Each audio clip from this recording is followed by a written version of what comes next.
Salut à tous les amis, c'est JP, on se retrouve aujourd'hui pour une toute nouvelle présentation. Avant que ça commence, je tiens à préciser que vous pouvez voir ma dégaine. Malheureusement, je ferai une vidéo explicative de pourquoi et du comment je suis arrivé à ça. Je suis sincèrement désolé, il y en a à qui ça va pas plaire. Bon, sinon la qualité de mes vidéos sera toujours présente. Donc je vous souhaite un bon visionnage et on se retrouve tout de suite avec Mathieu. Donc Mathieu, on a quoi là devant nous? Là on a une Opel Corsa dernière génération de 2021 qui est sortie courant début d'année 2021 si je dis pas de bêtises, il faudrait vérifier correctement. T'as quel âge aujourd'hui? J'ai eu 22 ans à fin d'année de l'année dernière. Donc là la voiture tu l'as eu au tout début de ton permis? J'avais déjà 1 an de permis environ. Tu l'as eu toute d'origine? Ouais. Et t'as fait une prépa dessus? Ouais, j'ai fait une petite prépa niveau moteur, mais pas grand chose parce que c'est le fameux 1 litre de PureTech de chez PSA qui est très connu pour sa maladie avec la courroie qui baigne dans l'huile. Mais j'ai quand même voulu essayer de le préparer un petit peu. J'ai un stage 1 qui augmente un petit peu la puissance, pas grand chose, et un stage éthanol aussi. Et après en échappement, j'ai une demi-ligne en full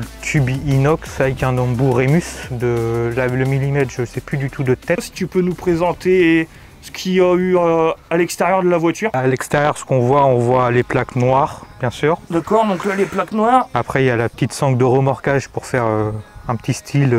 Moi j'aime bien. Donc j'ai voulu mettre ça pour faire un petit effet, pour faire un petit peu plus marrant, on va dire. Après, en esthétique, il y a toutes les vitres qui sont teintées. Ouais, en combien de pourcents? À l'avant, c'est du 85 de pourcentage et à l'arrière, c'est du 95. Ok. Avec la lunette arrière qui est en 95 aussi. Et la peinture?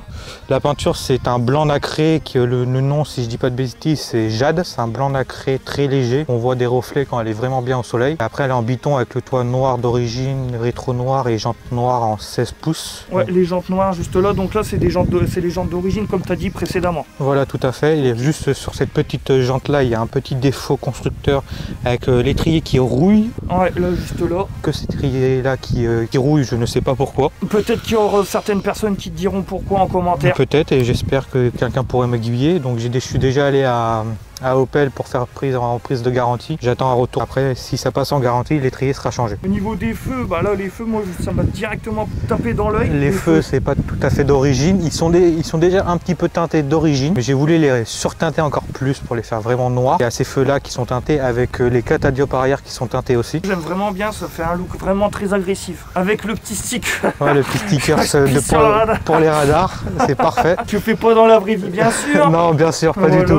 Parce qu'il y en a, laisse tomber sur les réseaux. Non, pas du tout, c'est juste pour de l'humour. Voilà, c'est de l'humour, attention. Teinté les catadiopes teintés. Là, la petite ligne, c'est la vraie? Non, c'est juste un embout Remus. Ok, embout Remus. Donc c'est une demi-ligne inox. Ouais, tout à fait. Avec le petit sticker qui passe bien. C'est l'anti-brouillard arrière. Le petit sticker, les amis, on m'a tiré du bas au PC, donc n'hésitez pas à aller faire un petit coucou et vous abonner à son Instagram. Mais c'est beaucoup de photos de la voiture prises par moi directement. Il y a quelques petites photos où c'est des personnes qui ont pris des photos, mais ils sont toujours identifiés dans la description quand ce n'est pas moi qui ai pris en photo la voiture. Si tu peux nous présenter vite fait l'intérieur. Alors, niveau intérieur, là les panneaux de porte c'est du plastique. Ouais, c'est du plastique avec un petit peu de cuir. Ouais, un simili-cuir. Là au niveau des sièges, pareil, c'est du cuir. Ouais, sur les côtés c'est du cuir, sinon c'est du tissu. Voilà, avec les petites bandes rouges. Il y a la navigation directement, on peut voir le GPS sur le cadran directement. Après il y a la conduite parce qu'il y a les détecteurs de ligne directement quand on conduit. Ça doit être chiant ça, par contre tu dois faire ça ne s'habille pas, mais quand il y a une ligne, on est trop proche d'une ligne, ça remet sur le volant, mais on peut le désactiver. Pour moi il est toujours désactivé et après on retourne sur le cadran directement. Là vous avez les petites bandes rouges, on rappelle. Ouais, en rappelant avec les petits bandes sur les sièges. Ouais, et puis là les petites palettes au volant rouge, voilà. C'est d'origine ou c'est... Non, c'est pas d'origine, c'est du AliExpress, je vais pas vous mentir. C'est du AliExpress, j'ai pas voulu chercher compliqué. Et sur le tableau de bord ici et sur l'autre portière, c'est du covering noir. De base, c'est du gris clair, un peu comme les surpiqûres qu'il y a sur les panneaux de porte. J'ai tenu à les passer en noir parce que je trouvais que ça faisait plus homogène avec le rouge, parce que ce côté noir ici, c'est d'origine. Mais tout ce qui est les autres noirs, c'est pas d'origine, c'est gris clair. Donc j'ai voulu passer tout en noir pour que ça fasse plus homogène. Si tu veux bien nous montrer ce qu'il y a sous le capot. Il y a un petit filtre à air sport qui est caché derrière. Je vais vous retirer le cache moteur directement, ça sera plus facile. Juste là-dessous, il y a le filtre à air sport green. Là, vous avez bloc moteur d'origine. Voilà, tout à fait. Sauf que, comme a dit Mathieu précédemment, Un stage 1 qui d'origine est de 100 chevaux, c'est la 100 chevaux que j'ai, qui est passé en stage 1 qui sort 150 chevaux. D'origine, quand elle est passée au banc, elle avait 190 Nm de couple et le constructeur disait 205. Et maintenant, avec le stage 1, elle sort quasiment 300 Nm de couple. Donc à l'avant, c'est très compliqué, ça a du mal à tenir quand c'est mouillé. Et tu comptes faire des améliorations dessus? J'avais l'idée peut-être de changer les jantes, de passer en taille supérieure en 17. La marque, je sais pas du tout encore, je suis en train d'étudier tout ça. Et si j'arrive à trouver une lame à l'avant. La petite plaque Opel qui passe bien. Opel, et avec le petit Insta, là juste ici, Matt-du-bas PC, donc allez vous abonner à son Instagram. Elle n'a pas eu encore de contrôle technique. Le premier qu'elle devrait passer, c'est en 2025. Voilà. C'est 5 ans, c'est ça? Ouais, c'est ça. Si tu veux bien nous allumer le petit bolide. Ouais.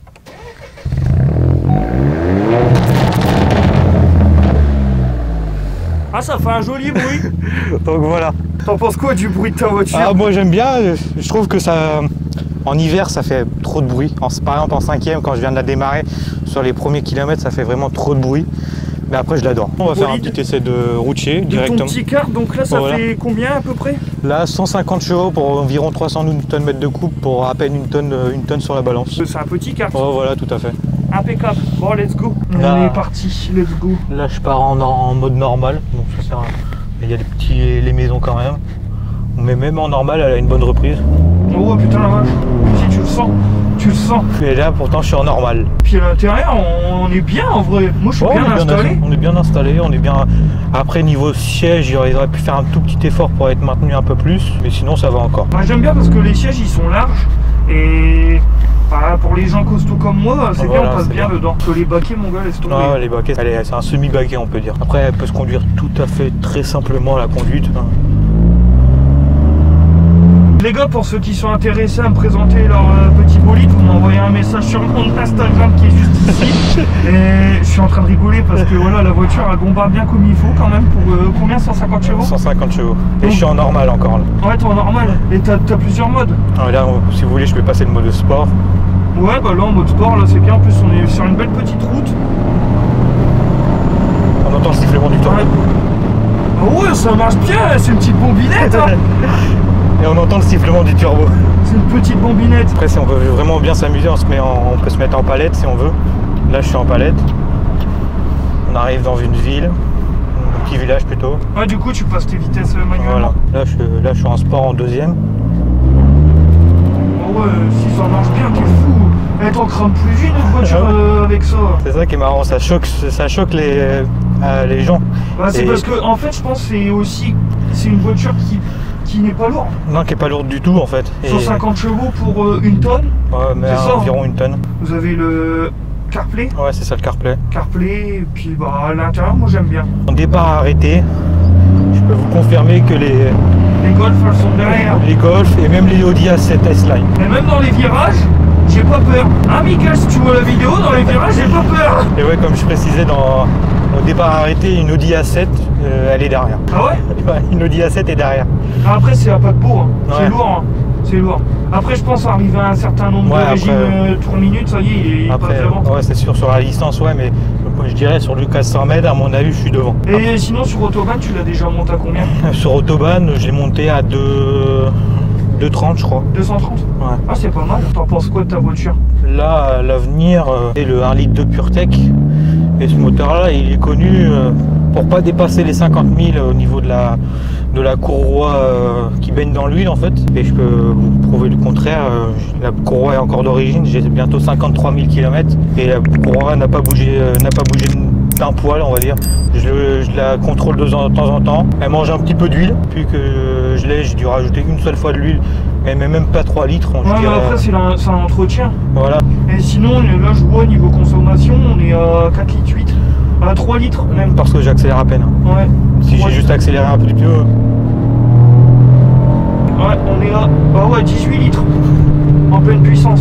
Ouais, quand même. 20 à 25 litres en tapant dedans. Faire la sensation quand, comme je disais, passer la 1, la 2, la 3, que rouler vite sur l'autobahn, je vois pas trop l'utilité en fait. Ouais, après chacun son délire. Il y en a ils préfèrent plus des pointes sur ligne droite, Voilà, ouais. et d'autres ils préfèrent plus de sensations dans les virages et tout.